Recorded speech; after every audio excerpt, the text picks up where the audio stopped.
Ethan Cole never believed that one small mistake could change his entire life. He was a human engineer working on Outpost K-17, a quiet space station floating between three star systems. The station was old, slow, and mostly forgotten. Humans and aliens used it only for trade and repairs. No wars, no politics. Just silence and stars. Ethan liked it that way. He worked the night shift, fixing power lines and checking old systems.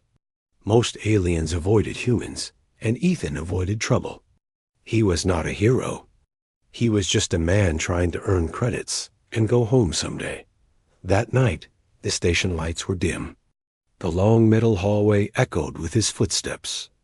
Ethan was tired, hungry, and counting the minutes until his shift ended. Then he saw her. She stood near the docking gate, very still. Tall, slender, with pale blue skin that softly glowed. Her eyes were dark silver, deep like space itself. She wore a long robe with strange symbols moving across the fabric, like living light. Ethan stopped walking. "Yeah? Hello?" he said carefully. The alien woman turned her head slowly.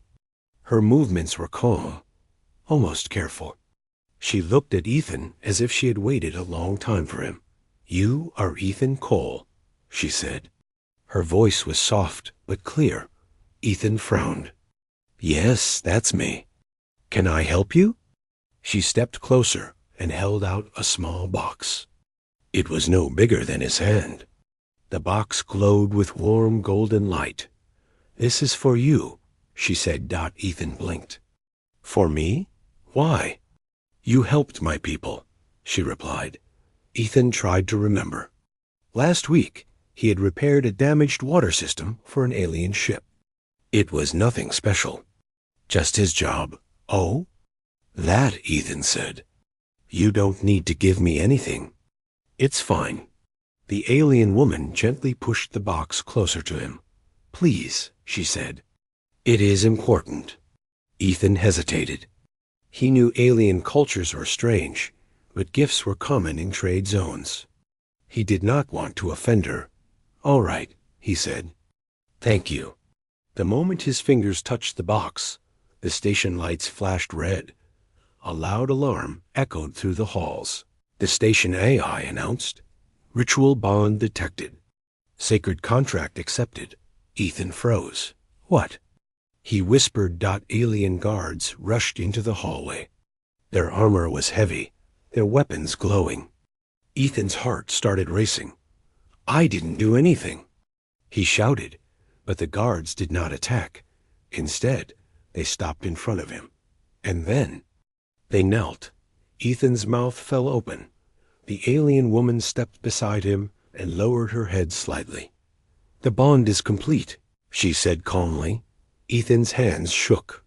"Bond? What bond?" "I just took a gift." The station eye spoke again, louder this time. "Interspecies union confirmed. Human Ethan Cole is now legally bound to Lyrith of the Aurelian House." The world seemed to spin. "Married?" Ethan shouted. "No, no, no. This is wrong. There must be a mistake." Lyrith looked at him with gentle eyes. "There is no mistake." Ethan stepped back. "I didn't agree to this. I didn't know." "I know," she said softly. "That is why I am sorry." Ethan laughed nervously. "Sorry? You just married me by accident." "This gift," Lyrith said, pointing to the glowing box, "is only given once in a lifetime. In our culture, accepting it means choosing a life partner." Ethan stared at the box in his hands. It felt warm, alive. "I thought it was just a thank you gift," he said weakly. Lyrith nodded. "Humans and Aurelians see kindness very differently." The guards stood up. One of them spoke in a deep voice. "The council will be informed. The human will be evaluated." "Evaluated for what?" Ethan asked. "For survival," the guard replied. Fear settled deep in Ethan's chest. He looked at Lyrith. "Can we undo this?" She met his eyes. For the first time, her calm expression cracked. "There is no undo," she said quietly. "Only consequences."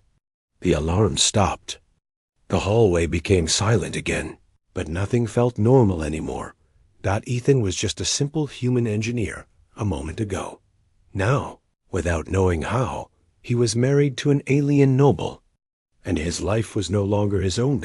As the guards escorted them away, Ethan thought one thing: all this because I accepted a gift. Ethan walked through the corridor like a man inside a bad dream. 2 alien guards walked in front of him. 2 followed behind. Their heavy steps echoed through the white hall. The glowing box, the gift, was still in his hands. No one had taken it from him. It felt heavier now, like it knew what it had done. Lyrith walked beside him in silence. "Can you please explain everything?" Ethan whispered. Slowly, clearly. Lyrith nodded. "Yes, you deserve that." They entered a wide chamber shaped like a circle. The ceiling was made of transparent crystal. Stars burned above them. In the center stood a floating symbol made of light. It pulsed slowly, like a living heart. "This is the council waiting hall," Lyrith said. "Here, truth cannot be hidden." Ethan swallowed. "That doesn't sound comforting." Lyrith looked at him. "Ethan, I did not plan to trap you." He laughed bitterly. "That's hard to believe right now." She stopped walking and faced him. "I chose you, yes, but I did not expect you to accept the gift so easily." Ethan raised his hands.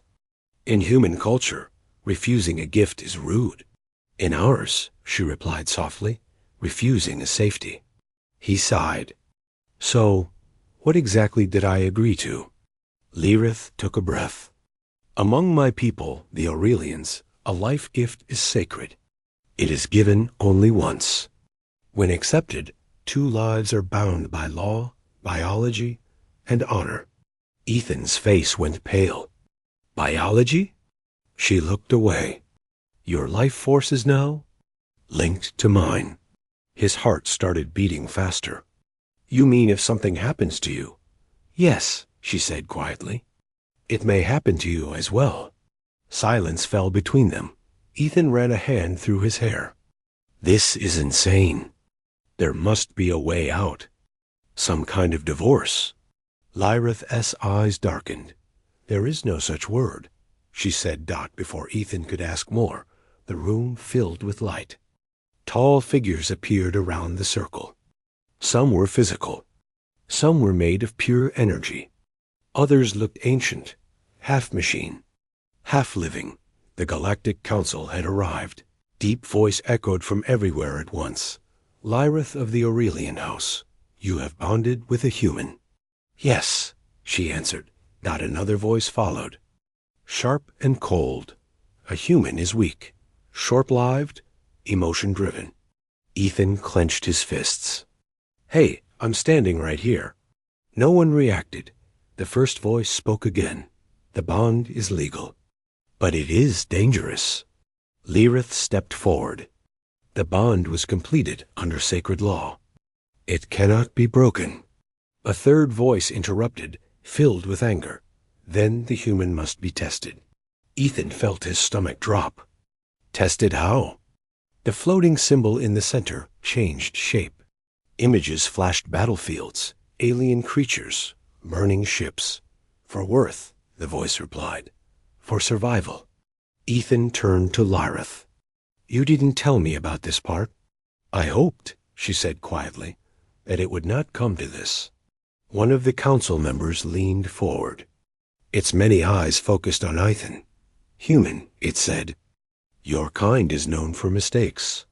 Ethan nodded. "That's fair. Your kind survives only by chance." Ethan shook his head. "No, we survive because we adapt." A soft murmur spread through the council. Lyrith looked at him, surprised that another council member spoke. Slow and thoughtful. "If the human fails the trials, the bond will be nullified." Ethan felt a moment of relief. "But," the voice continued, Both lives will end. The relief vanished. Ethan's breath caught. Both? Yes, the council replied. Such is the price of sacred law. Ethan looked at Lyrith. Her hands were trembling now. You knew this could happen, he said. Yes, she whispered. And still? I chose you. Why? He asked. She met his eyes. Because you helped my people when you had no reason to. You showed mercy without power. That is rare in this galaxy. Ethan stared at her.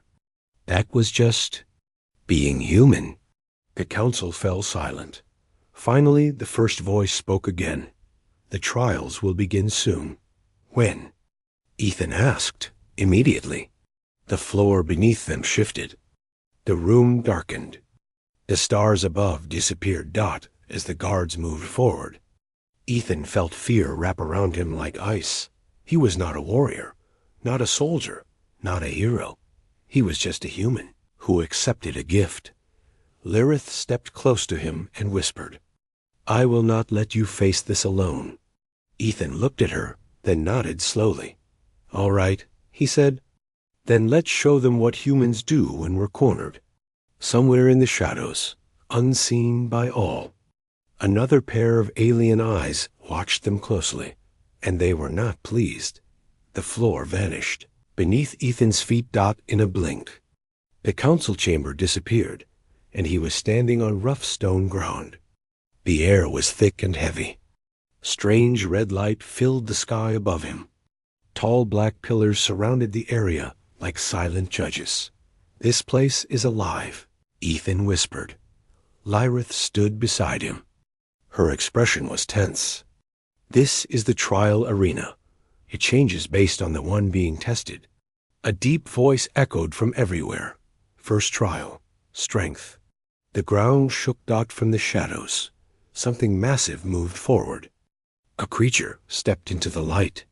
It had 4 legs, skin like metal, and glowing eyes filled with hunger. Each step cracked the stone beneath it. Ethan swallowed hard. That thing is the trial? He asked. Yes, Lyrith said. You must defeat it. Ethan laughed nervously. I repair wires for a living. The creature roared and charged. Ethan ran. He dodged between the pillars, his heart pounding. The beast slammed into stone, breaking it like paper. Dust filled the air. Ethan's lungs burned. I can't fight this, he thought. But I can think. He spotted loose rocks near one pillar. Above it, a glowing crystal pulsed slowly. Ethan grabbed a metal rod from the ground left over from a broken structure. He climbed the pillar as fast as he could. The beast smashed into it again and again. Come on. Come on, Ethan muttered. When the creature charged once more. Ethan jumped aside and slammed the rod into the crystal. The crystal shattered. Energy exploded outward. The pillar collapsed, falling directly onto the beast. It roared in pain. Trapped beneath the stone. Silence followed. The voice returned. Trial of strength. Passed. Lyrith stared at Ethan, stunned. You did not overpower it. Ethan breathed heavily. I outsmarted it. The ground shifted again. Second trial, endurance. The arena changed into a burning desert. The heat was unbearable. The sun above them was white and cruel. Ethan felt his strength fading with every step. Time passed. Minutes, hours, maybe more. Lyrith walked steadily. But Ethan began to slow. Go on without me, he said weakly. She stopped and turned to him sharply. No. He fell to his knees. I can't. Lyrith knelt and lifted him, placing his arm over her shoulder. This trial is not only yours, she said. The bond means we endure together. They walked step by step. When Ethan could no longer see clearly, the desert vanished. Trial of endurance. Passed. Ethan collapsed onto cool ground, gasping before he could rest. The voice spoke again. Final trial. Choice. They were now inside a quiet room. In the center were 2 paths. One path showed Earth, humans laughing, cities, blue skies. The other showed Lyrith alone, wounded, surrounded by enemies. If you choose your world, the voice said, the bond ends. You return home. Ethan felt his chest tighten.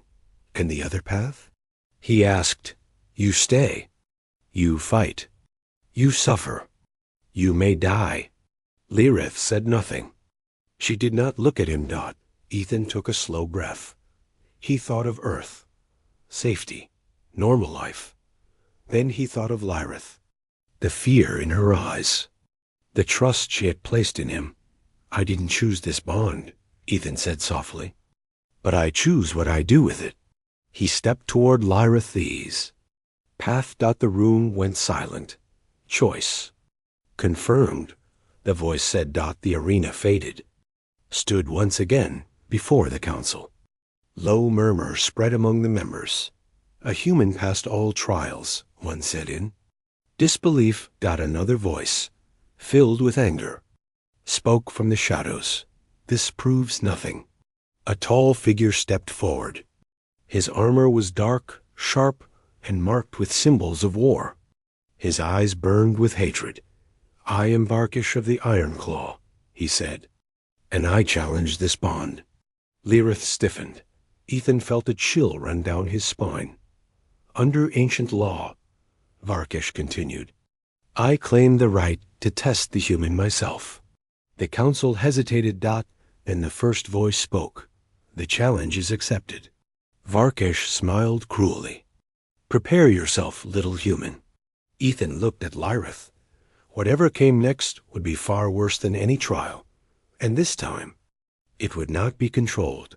The air inside the council chamber felt heavy and cold. Varkish of the Iron Claw stood tall, his armor dark like dried blood. Sharp edges covered his body, and old battle marks glowed faintly across his chest. His eyes never left Lyrith. Ethan noticed that first. Varkish was not looking at him. You do not belong here. Human, Varkish said calmly. This bond insults our laws. Ethan stepped forward. Then your problem is with me. Varkish finally looked at him and laughed. You are not worth my anger. Lyrith moved closer to Ethan. Varkish, this challenge is not about law. It is about control. Varkish's jaw tightened. You were meant to join a warrior house, not bind yourself to a weak species. The council spoke again. The challenger may test the bond through dominion proof. Ethan frowned. What does that mean? Lyrith's voice dropped. It means he will try to break you without killing you. Varkish smiled. The floor opened, and the world shifted. Ethan suddenly stood inside a massive training arena. Metal walls rose high above him. Energy fields shimmered in the air. Lyrith was pushed back. Behind a barrier. Wait, Ethan shouted. She stays with me? This is your test, the council replied. Not hers. Varkish stepped into the arena, slow and confident. No weapons, Varkish said. I want you alive. Ethan clenched his fists. His heart pounded. The barrier closed. Varkish moved fast. Before Ethan could react, a heavy blow hit his chest. He flew across the arena and crashed into the wall. Pain exploded through his body. Too slow, Varkish said. Ethan forced himself up. You're strong. I get it. Another hit. Then another. Each strike felt like breaking bone. Ethan tasted blood. Lyrith screamed his name from behind the barrier. Varkish leaned close. This bond will end. You will beg. Ethan coughed. Humans don't beg easily. He looked around the arena. He noticed small details, loose floor panels, energy lines, glowing nodes in the walls. Patterns. Varkesh attacked again, but Ethan rolled aside. He led Varkish toward one corner of the arena. Running again? Varkish mocked. Ethan smiled through the pain. Positioning. When Varkish charged, Ethan slammed his foot onto a weak panel. The floor gave way slightly. Varkesh stumbled for half a second. That was enough. Ethan grabbed a broken metal shard and stabbed it into an energy node. The arena lights flickered. Energy surged. Varkesh roared as a shockwave threw him back. The council chamber shook. Enough, the council voice commanded. The barrier dropped. Lirith V ran to Ethan and held him up. Her hands glowed softly as she tried to heal him. Varkesh stood slowly, fury burning in his eyes.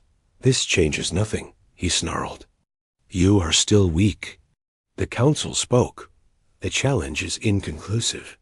Varkesh turned and walked away, but before leaving, he paused. This is not over, he said quietly. The galaxy will not accept this bond. Later, inside a medical chamber, Ethan lay on a floating bed. His body ached. Machines hummed softly. Lirith sat beside him, her expression full of guilt. I am sorry, she said. Because of me you suffer. Ethan opened his eyes and smiled weakly. You didn't force me to choose.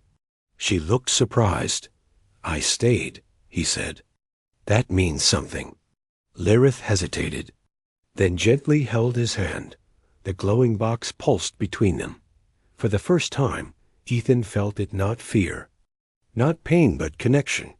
Outside the room, unseen by them, Varkesh spoke to shadowed figures. The human survives, he said. So we changed the rules. One of the figures asked, do we kill him? Varkesh shook his head slowly. No, he replied. We take him. And far away, alarms quietly began to wake. The lights in the medical chamber suddenly went dark. Ethan's eyes opened at once. A low alarm pulsed, soft but urgent. Red lines glowed along the walls. The floating bed stopped moving. Lirith stood quickly. This is not normal. Before either of them could react, the door melted open with a sharp hiss. Thick smoke rolled inside. Dark figures rushed in. Ethan felt a strong force grab his chest. A shock wave hit him, and his body went numb. He could not move. His vision blurred. Ethan! Lirith cried. A shadow stepped forward. Varkesh, you should not have survived, he said calmly. But you did. That makes you useful. Energy chains wrapped around Ethan's arms and legs, lifting him into the air. Let him go. Lirith shouted, her hands glowing brighter. Varkesh turned toward her. Touch him, and his heart stops. Lirith froze. I will return him, Varkesh continued, after I prove a point. The floor beneath Lirith sealed shut. A barrier rose between her and Ethan. No. She screamed. Ethan tried to speak, but darkness pulled him under. When Ethan woke, cold metal pressed against his skin. He was strapped to a chair inside a narrow chamber. Strange symbols glowed on the walls. The air felt heavy, like it pushed against his lungs. Varkesh stood in front of him, hands behind his back.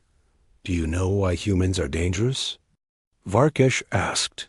Ethan laughed weakly. Because we're annoying? Varkesh's eyes narrowed. Because you survive things you should not. A sharp pain shot through Ethan's body. He cried out. Pain breaks most species, Varkesh said. Fear controls them. Another wave of pain hit.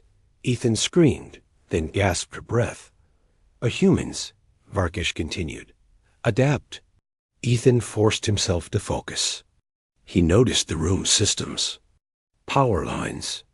Timing in the energy pulses. Small delays. Patterns again. You wanted to prove I'm weak, Ethan said through clenched teeth.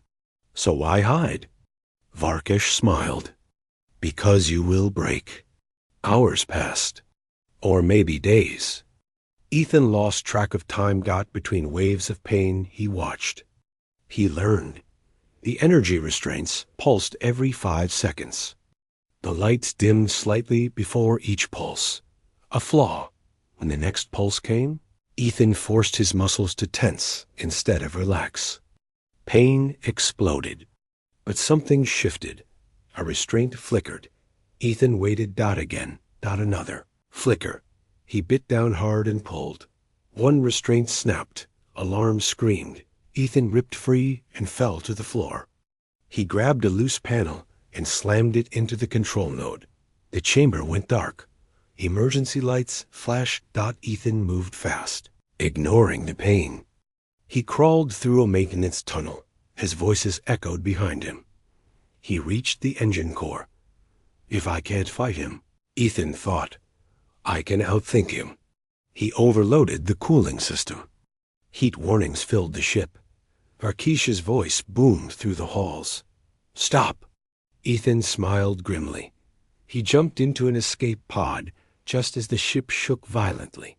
Lareth stood on the command deck of her cruiser, eyes wide as alarms blared. A damaged ship appeared on the screen. Then, an escape pod. Track it. She ordered. The pod was pulled aboard. The door opened. Ethan collapsed onto the floor. Lyrith ran to him, holding him tightly. You're alive, she whispered. Ethan laughed weakly. Still adapting. Behind them, the enemy ship burned in space. Varkesh watched from another vessel, his expression dark. This is not over, he said. Far away. Fleets began to move. War was coming. The stars burned red. Across the edge of known space, ships gathered, hundreds of them. Some were sleek and bright, others dark and sharp, like weapons made into metal. The gal. Axie was choosing sides, all because of one bond. Ethan stood on the command deck of Lyrith's cruiser. His body was still weak, wrapped in healing bands, but his eyes were sharp. Screens surrounded him, showing enemy movements. They are spreading out, Ethan said. That means a trap. Several alien officers turned toward him. Some still doubted him. A human had no place here, they believed. Lyrith stood at his side. He speaks with reason. Listen. A scout's voice echoed through the deck. Iron Claw fleet advancing. They outnumber us 3-1. Fear moved through the room. Ethan took a slow breath. Then we don't meet them head on. He tapped the screen, pulling up a star map. This region has unstable gravity waves. Your ships are strong, but predictable. Humans fight differently. One commander tilted his head. Explain. We hide, Ethan said simply. We let them chase us. The plan was risky. Very risky, but Lyrith nodded. Do it. The fleet moved. Varkesh watched from his flagship, claws resting on his command chair. They flee, he said with a cruel smile. As expected. His fleet followed.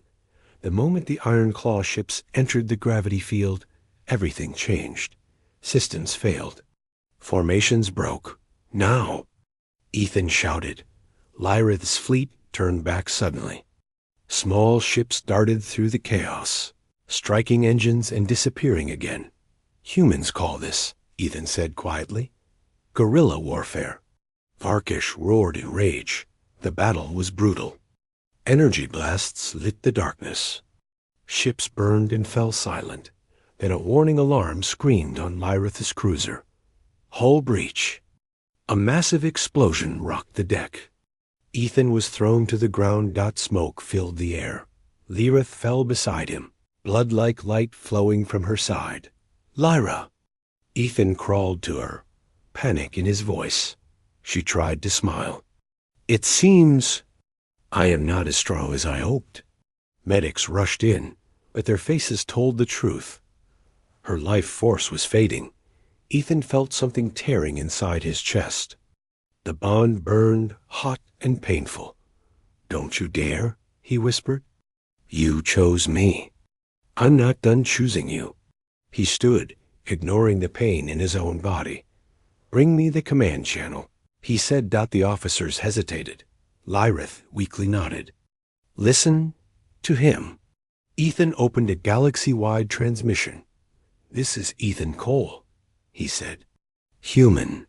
Varkesh laughed over the channel. "You speak to beg?" "No," Ethan replied. "I speak to end this." He shared battle data, tactics, weaknesses in Varkesh's own ship's patterns Ethan had learned while captive. "Your fleet is strong," Ethan continued, "but it depends on fear, and fear fails when faced with choice." Silence followed. Then something unexpected happened. Human ships arrived, not old, patched, imperfect, but many. "We heard you needed help," a human captain said. The tide turned. Together, human strategy and alien power crushed the Iron Claw fleet. Varkesh's flagship was left drifting, broken. Ethan collapsed beside Lyrith as medics worked desperately. Her eyes opened slightly. "You stayed," she whispered. "Always." Ethan replied. The war slowed, but the final judgment still waited. The council was watching, and they would decide what this bond truly meant. Silence returned to space. Broken ships drifted slowly, glowing like dying stars. Rescue lights moved through the darkness. The war that had threatened the galaxy ended as suddenly as it began. Ethan sat beside Lyrith in the healing chamber. Soft blue light surrounded her body. Machines hummed quietly, repairing what battle had broken. For a long time, he said nothing. Finally, her eyes opened. "You look terrible," she said weakly. Ethan laughed, tears in his eyes. "You should see the other guy." She reached for his hand. Their fingers touched, and the bond between them pulsed softly, not painful now, but warm. "You spoke for us," Lyrith said. "For both our peoples." "I didn't plan to," Ethan replied. "I just didn't want to lose you." The chamber doors opened. The Galactic Council entered. They filled the room with light and shadow, ancient and powerful. The same voice that had judged them before spoke again. "The conflict has ended," it said, "and the bond remains." Another council member added, "The human altered the course of war without raw power." A third voice followed, thoughtful and slow. He used choice, sacrifice, and unity. Ethan stood. His legs shook, but his voice did not. "I never wanted to be part of your laws," he said. "I never asked to be bonded, but I won't run from it either." The council watched him closely. "This bond began as an accident," Ethan continued, "but it became a promise. Not just between me and Lyrith, but between humans and the galaxy." Silence stretched out, and the first voice spoke. "Again, the council recognizes this union." Light filled the room. "Interspecies bonds will no longer be forbiddens." Lyrith gasped softly. "A new law will be written," the council said, "not based on blood, but on choice." Ethan felt his chest tighten out across the galaxy. The announcement spread. Trade stations, colonies, homeworlds, everyone heard it. A human mistake had become a galactic future. Later, on Outpost K-17, Ethan stood in the same hallway where it all began. The lights were brighter now. The station was alive with voices human and alien together. Lyrith stood beside him, wearing simpler robes. No guards, no council, just her. "You could have returned to Earth," she said. "After everything." Ethan smiled. "I thought about it." She raised an eyebrow. "And I realized something," he said. "Home isn't a place. It's who waits for you." She took his hand. The small glowing box rested on a nearby table, silent now. "Its purpose fulfilled. One gift," Ethan said softly. "That's all it took." Lyrith leaned her head against his shoulder. "The galaxy will tell stories about this." Ethan chuckled. "They'll probably say I was brave." "You were," she replied. He shook his head. "No, I was human." Outside the station window, ships moved together in peace, different shapes, different worlds. One shared path. And somewhere among the stars, a new future quietly began.